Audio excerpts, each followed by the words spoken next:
Una programación especial en este 30 de julio, despidiendo el mes de julio, despidiendo ya este maravilloso mes de julio, aunque le falta un día, ¿no? Pero bueno, ya lo estamos despidiendo, este maravilloso mes, hermoso mes, y se viene agosto con diferentes sorpresas y esto va volando. Esto va volando, señoras y señores. A esta hora y como todos los días de hoy, martes, como un día de hoy, como martes, hoy martes 30, ya cierra el mes. Este programa Sintonía Social con la doctora Karen Saavedra, que está a esta hora con nosotros, a la cual le vamos a saludar con los muy buenos días. Karen, ¿cómo está? Hola Richard, muy buenos días, pues muy contenta de tener una nueva misión de Sintonía Social. Bueno, hoy tenemos un tema importante, interesante, y es la neuropsicología y educación, y para eso traemos a una experta en el tema. ¿De quién se trata? Así es, hoy quisimos traer a una experta en todo este tema de neuropsicología y educación y por eso invitamos a Maite López. Maite, bienvenida. Muchas gracias, Karen, por tu invitación. Gracias a ti por estar hoy aquí en Sintonía Social. Y bueno, primero les voy a contar un poco quién es Maite. Maite es abogada y contador público, especialista en Derecho Laboral y Derecho Procesal. Además es magíster en Derecho Administrativo y por supuesto magíster en Neuropsicología y Educación. También es magíster en Innovación, Derecho Digital y Legal Tech, servidor público por más de 9 años y cuenta con experiencia en el sector privado por más de 15 años. Además también docente universitario. Hemos traído a una persona muy preparada y por supuesto experta en este tema de neuropsicología y educación que queremos abordar el día de hoy. Entonces, para iniciar, Maite, me gustaría que le contaras a nuestros oyentes o que nos expliques un poco qué es eso de neuropsicología, porque se preguntarán qué es la neuropsicología y cómo se relaciona con el campo de la educación. Bueno, muchas gracias por la invitación. Inicialmente te quiero decir que la neuropsicología es un campo que se requiere más aplicabilidades del sector de educación y que tiene mucho auge con todo el desarrollo de nuestros docentes. En ese sentido, esa neuropsicología busca estudiar cómo el cerebro logra establecer el comportamiento en el momento del aprendizaje y enseñanza. Esto es importante porque permite establecer la estructura que se da en el momento del impartir conocimiento en las aulas. Es por esto que puede verse reflejada en gran medida manifestándose en el rendimiento académico y en esa aproximación cognitiva que tienen nuestros estudiantes al recibir una formación. En el campo de la educación, la neuropsicología logra mejorar la forma en que los estudiantes afrontan esas dificultades del aprendizaje que en ocasiones nuestros docentes no tienen la formación. Si bien es cierto, esto activa el desarrollo cerebral, la atención, la memoria. Es un proceso cognitivo que mejora ese proceso de enseñanza porque apoya a los estudiantes a sacar su mejor versión a través de este mecanismo. Maravilloso. Bueno, ¿y qué te motivó a especializarte en neuropsicología? ¿Por qué estudiar, por qué hacer una maestría en ese enfoque? Me desempeño como servidor público en sector de educación. Ver a mis estudiantes y ver a los docentes con la necesidad de poder identificar cómo esas necesidades especiales, talentos excepcionales y todas estas circunstancias se pueden dar a través de la formación con neuropsicología. No es lo mismo trabajar el campo de la neuropsicología esperando la atención de una psicoorientación o la valoración de una psicóloga, que en la misma aula se puedan detectar estos mecanismos a través de neuropsicología, una dislexia, una discalculia, talentos excepcionales que requerimos por directivas de ministerio poder reflejarlos. Esa fue la principal motivación, darme cuenta que desde la educación superior muchos estudiantes tienen problemas cognitivos que no fueron identificados en aula. Momento, claro. En su momento. Entonces, ese nacer mío por estudiarlo también implica que tengo 2 niñas. Entonces, mis 2 hijas de 5 y 9 años pueden presentar esa dificultad y yo puedo evaluarlo también desde el hogar, porque esto tampoco es solamente para los maestros. Los padres también desde la casa se deben identificar estas circunstancias. Ok, perfecto. ¿Y de qué manera consideras que la neuropsicología podría mejorar los métodos de enseñanza y el proceso de aprendizaje de los estudiantes? Porque ahora nos estás comentando pues esa relación de la educación y la importancia de identificar no solamente los problemas que se pueden dar en las aulas, sino también esos talentos excepcionales. En ese sentido, ¿cómo la neuropsicología puede mejorar los procesos de enseñanza? Indiscutiblemente, mientras el docente pueda comprender esos llamados de alerta que se presentan en aula, a través de la neuropsicología, conociendo los diagnósticos, autodiagnosticándose, porque fácilmente nosotros podemos estar hoy en día en un proceso, por ejemplo, doctoral, en especialización, en maestría, y empezamos a identificar el porqué de situaciones recurrentes como la variación al momento de escribir, el invertir los números, y eso hace parte del proceso de neuropsicología. Entonces, si el docente es consciente primero de su propio aprendizaje, y aprende todas las estrategias de neuropsicología para poder adaptar el conocimiento, fácilmente va a poder, de todos los 30, 40 alumnos que tienen aula, poder identificar personalización del aprendizaje para ellos. ¿A través de qué? De conocimientos de neuropsicología que le permitan adaptar su aprendizaje. Maravilloso. Y bueno, ¿y qué descubrimientos recientes en neuropsicología, no sé, investigaciones o información que tú consideres relevante, consideras que se debe tener en cuenta en este tema de educación? Inicialmente, hablar de plasticidad cerebral y cómo la persona logra aprender y reaprender de manera adecuada a través de neuropsicología. ¿Qué es eso de plasticidad? Porque la plasticidad cerebral es la manera de adaptación del cerebro para poder adquirir nuevas habilidades. Entonces, en ocasiones decimos que un estudiante es más visual y otro es más auditivo, y cómo el cerebro logra adaptarse a uno y otro proceso de aprendizaje, logrando establecer un mejor proceso de enseñanza que permita recodificar y mantener no solamente en la memoria temporal, porque la memoria operativa es lo que hacemos normalmente con frecuencia, sino que se aloje en esa memoria a largo plazo. Y eso se hace a través de la plasticidad cerebral. Pero más allá hay otra que es más relevante, que son los neurolips, que es lo que está desarrollando en estos momentos Elon Musk, que es el implantar tecnología en el cerebro para poder conocer la manera en que se desarrolla y poder mejorar enfermedades que a largo plazo se pueden presentar, como el Alzheimer, movimientos, habla. Entonces, el más avanzado es el Neurolip, que es el que tiene Elon Musk, ya está en proceso de implementación en seres humanos. Bueno, pues que es un mundo bastante amplio y maravilloso, y uno se apasiona estudiando el proceso de neuropsicología, y sobre todo que si viene inmerso con el tema de tecnologías como los neurolips, podemos hacer maravilloso, o sea, tener un alto rendimiento académico a través de un neurolip, eso es maravilloso. Claro que sí. Bueno, y en cuanto a estrategias basadas en neuropsicología, ¿qué podrías recomendarle a los educadores que eso les permitiera mejorar el rendimiento académico de sus estudiantes? Unas estrategias de pronto que tú consideres básicas que pudieran en su momento los docentes indiscutiblemente de manera transversal en todas las áreas debemos tener, por ejemplo, la incorporación de pausas activas, detonantes en la atención que permita establecer una activación de la memoria. Por otra parte, técnicas multisensoriales que les permita también establecer conexión entre la vista, el oído y el tacto.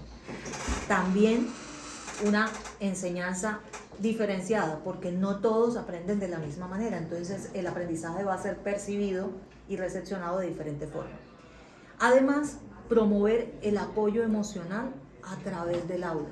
El aula no solamente es para impartir conocimientos, en el aula, para poder generar confianza en el desarrollo de las habilidades y competencias, se debe creer en el estudiante, hacerlo sentir valioso.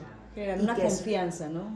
Y que explore su propio proceso de aprendizaje y entienda, yo soy más visual, soy más auditivo, logro tener mejor trabajo en colaboración, y eso se hace a través de una implementación de estrategias con neuropsicología. Qué maravilla eso de la neuropsicología y el poder identificar esas habilidades que tú mencionas de los estudiantes, porque a veces en los procesos de educación en el aula, digamos que no se tienen en cuenta esos factores diferenciadores de los estudiantes, y qué interesante sería que los educadores, y me incluyo porque yo también soy docente, pudiéramos tener en nuestras prácticas docentes esas estrategias de poder entender cuáles son el tipo digamos, como de proceso que se le facilita más al estudiante. Si es visual, entonces cómo podemos hacer para que llame más la atención, o si es auditivo, dependiendo digamos, de sus capacidades y de sus preferencias.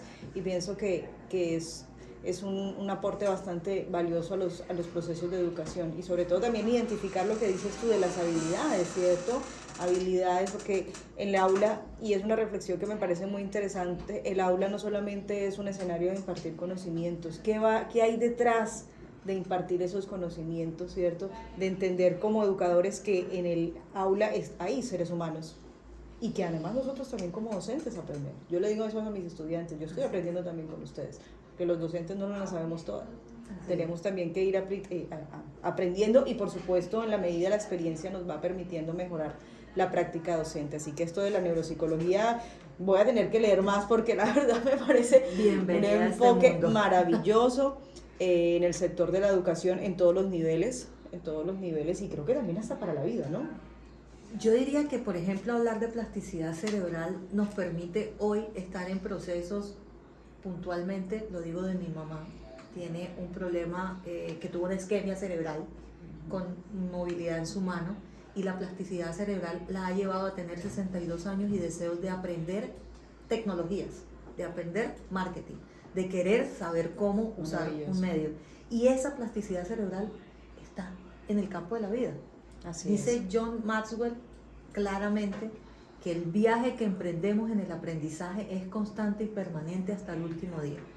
Realmente nunca dejamos de aprender, y eso hace la neuropsicología, un viaje largo que permite transformar la manera en que aprendemos. Solo que cambiamos unos gustos por otros con el cambio y el paso del tiempo. Así es. Bueno, Maite, ¿y algún ejemplo que nos puedas dar en tu práctica docente, que hayas, alguna práctica que tú recuerdes en este momento, que consideres importante, que quisieras compartir a los oyentes, alguna experiencia en ese tema? Poder identificar en mis estudiantes que dar, por ejemplo, una formación en posgrado en especialidad, en donde todos son contadores, y poder hacer una intervención visual que les permita a ellos crear un modelo de negocio diferente, con uso de tecnologías, con uso de inteligencia artificial, es una manera de invitar y hacer una intervención desde la plasticidad cerebral y desde la neuropsicología. Que ellos logren visionar un mundo más allá de la montaña en la transformación de sus prácticas laborales y profesionales. ¿Adquiriendo qué? Competencias digitales para el desarrollo de sus labores diarias. Porque fácilmente, no solamente hoy en día las competencias en idiomas son un elemento relevante, sino el manejo tecnológico, y ver la visión más allá me ha permitido a través de la neuropsicología trabajar. Buenísimo, buenísimo. Bueno, y en cuanto a desafíos, porque este es un campo que estamos explorando, que pues evidentemente es maravilloso y hay mucha tela por cortar, como dice uno coloquialmente, pero me gustaría también tener en cuenta cuáles son esos desafíos que enfrenta la educación actual desde esa perspectiva de la neuropsicología. Bueno, diría que inicialmente el desafío principal desde el Ministerio de Educación es que la ley estatutaria logre que la diversidad sea en aula y en territorio, que no quede siendo una normativa más, sino que se implemente, que se desarrolle, que tengamos chicos con capacidades excepcionales o chicos con necesidades especiales muy puntuales. Por ejemplo, los niños que se encuentran en los hospitales, lo que es la educación hospitalaria, que llegue a esa diversidad a través de la política pública. Eso es lo primero, elementos, recursos, política pública en el territorio.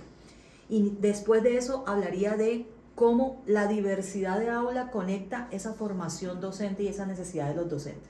Los docentes tienen que despertar que ya las clases magistrales no son el elemento transformador de la educación. Que cuando le damos formación, no le damos formación para tener un buen rendimiento en las pruebas de Colombia, o en las pruebas Saber, o en lo que se denominaba IFES, o en los rankings nacionales. No, estamos preparando al alumno para la vida.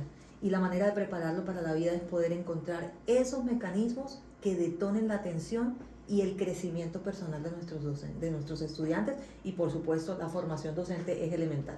Tenemos aproximadamente necesidad de aprender neuropsicología desde el área de la docencia pública, privada y hasta la universitaria y posgrados. Sí. Fundamental. Es indispensable. En todos los niveles en académicos. todos los niveles académicos se requiere conocimiento de neuropsicología, porque ¿cómo impartes tú si no conoces el proceso de aprendizaje? Que hay un cortocircuito cuando llegas al alumno. Entonces lo que vas a transmitir queda como con una barra de hielo o un vidrio templado en la mitad que no te permite lograr tu objetivo como docente. Imagina qué maravilla que desde los primeros años de escuela a cuando llegas tú a hacer, por ejemplo, un doctorado, que tengan ese enfoque, que los docentes tengan ese enfoque de neuropsicología, creería yo que podrían potenciar de una manera otro nivel de los estudiantes, y la en versión todos los de ellos niveles. mismos también cambia, porque tenemos que partir del yo para poder transmitir a ellos. Entonces, partiendo desde sus conocimientos, que estudian fundamentalmente para efectos de salario, pero que también tiene un componente social de la educación que transforma el futuro de las generaciones.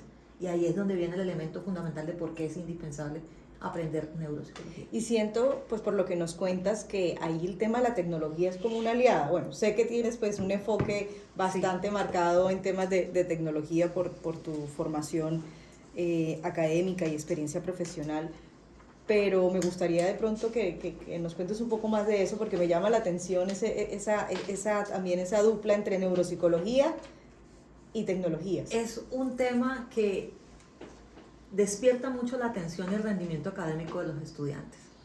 La robótica, la tecnología, la inteligencia artificial no es nada más un punto de confluencia en donde consultas y te da la respuesta, porque la respuesta está validada. Tú tienes que recibirla bajo la opción de investigar. Eso crea nuevos investigadores. Entonces los estudiantes, al activar su atención, fácilmente pueden crear conocimiento diverso, y ahí es donde los docentes aprendemos en ese proceso y nos volvemos un elemento multiplicador. Por eso debemos tener el proceso de la mano y ligado. El uso de tecnologías, la inversión de recursos públicos para que la tecnología llegue a las escuelas, porque de nada sirve la formación de un docente si no hay conectividad, si los computadores no funcionan, si no existe un proceso de aprendizaje óptimo en donde ellos lo que das en aula lo puedan materializar bajo la experiencia. Y esas experiencias significativas se dan en la confluencia de la neuropsicología, la educación y por supuesto la tecnología. Maravilloso. Bueno, Maite, para ir cerrando, me gustaría que compartieras un consejo a los estudiantes, a los profesionales, a las personas que nos están escuchando en este momento a través de Marina Estéreo, que estén interesados en todo este tema de la neuropsicología y su aplicación a la educación. ¿Qué les aconsejas? Inicialmente me gustaría dejar un mensaje de resiliencia. A veces nos limitamos en la opción de poder estudiar porque enseguida vemos la opción de recursos. Y a veces los recursos no son necesarios cuando las ganas son más. Hay muchos mecanismos de aprender neuropsicología, tecnologías, inteligencia artificial, que están dados en las aulas y en las redes sociales y en las páginas como YouTube, Coursera y otros emblemáticos, que no te certifican pero te brindan conocimiento, que si quieres que te certifique pues es un bajo costo, para que explores si es lo que tú quieres. Posterior a esto, cuando veas tú la transformación en el crecimiento personal a través del estudio de estas temáticas, vas a querer más. Vas a quedar tan enamorado de esta temática que siempre vas a estar explorando nuevos procesos. Y eso te abrirá las puertas al desarrollo profesional y adquirir competencias que te destacarán como profesor, como estudiante, hasta padre de familia. Porque hoy en día, ¿quién no hace seguimiento a sus hijos en el proceso de enseñanza-aprendizaje? Entonces, todo este proceso es una plasticidad cerebral de aprender, reaprender, readaptarnos e ir a la evolución. Ever Roberts dice que la adaptación tecnológica ha llegado de tal manera que no podemos ser escépticos, sino que por el contrario debemos ser innovadores. Porque el escepticismo rompe brechas de desarrollo, y eso es lo que tenemos que plantear para nuestros niños, niñas y adolescentes. Y somos los educadores quienes impulsamos ese maravilloso motor que multiplica y transforma. Así es. No, Maite, muchísimas gracias por acompañarnos el día de hoy. Creo que hemos dejado una importante reflexión en el sector de la educación, a los docentes, a los educadores que nos pueden estar escuchando y también a los estudiantes que puedan empezar a entender esto de la neuropsicología y cómo eso se puede aplicar en el día a día, no solamente en el campo de la educación, Por supuesto, sino también en la vida como tal. ¿Qué opinas tú, Richard? Excelente tema. Yo creo que los oyentes están felices. Cada día usted, como todos los martes, trae temas interesantes y este, por supuesto, es uno de ellos. Muchas gracias a la invitada del día de hoy, a la doctora Maite, a usted, doctora Karen. Muchas gracias por estos temas que de verdad son para todos los oyentes de suma importancia. Así es, muchísimas gracias, Maite, por tus Gracias. importantes aportes. gracias por la invitación y bienvenidos a la transformación tecnológica. Así es, bueno, muchísimas gracias también a nuestros oyentes y nos escuchamos, si Dios permite, el próximo martes con un nuevo invitado. Así es. Y seguimos nosotros aquí en Marina Estéreo, la radio de la gente.